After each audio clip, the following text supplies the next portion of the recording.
Shalom and welcome back to Bisselle Torah. This week's Torah portion is Noach, and it is about the man, Noah. What we know about him is much, but I want to look at one specific pasuk, one passage at the beginning of the parasha, which is quite revealing. Et Hashem hitalech Noach. It says, and Noah walked with God. This has resonances of two different sentences that are found in the earlier parasha, where at the end of last week we find a man by the name of Hanoch walked with God as well. And the other walking with God is when Adam and Eve are in the Garden of Eden and they consume the fruit, the forbidden fruit, the tree of knowledge, and then they hear the voice of God walking in the garden. Obviously, all of these references of walking are anthropomorphisms. God doesn't really walk in the garden. God did not really walk with Hanoch, and God does not walk with Noah in this parsha either. So what does it mean? Likely it means the presence of God, that the presence of God was found to be something that was almost tactile in the Garden of Eden, that Adam and Eve knew that God was looking for them after they had done something wrong. Their conscience was speaking profoundly to them about their crime, and they hid in the bushes.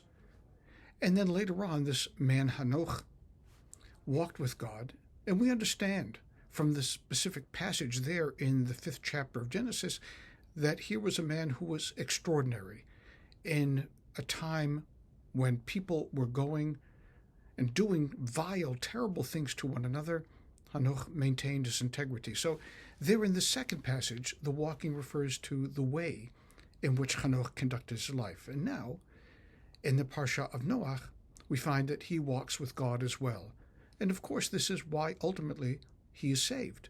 He and his family are to become the progenitors of an entirely new race of human beings in the aftermath of the deluge. But there's one other time where God is configured by the Torah as walking, and that is at the time of Abraham, where God says to Abraham, walk before me and be holy. And again, we understand this anthropomorphism is not about God actually walking, but the fact that Abraham was a man of such towering integrity that he didn't just walk with God, he walked before God. What does that mean, to walk before God? It means that Abraham had the right idea. He knew what was expected of him. He didn't wait for God to tell him what to do, to build an ark as in Noah's time, but rather he took initiative on his own, which is ultimately why Abraham was elected.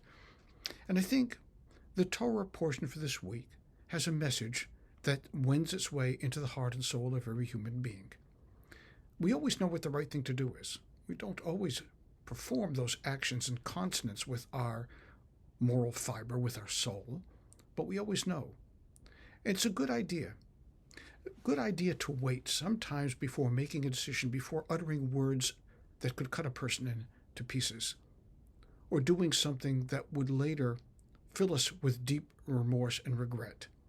We have 613 commandments acting as guide rails for our life. But there's an additional factor, that the way in which we execute those things and the way in which we conduct ourselves in a very ordinary, everyday way should always be holy.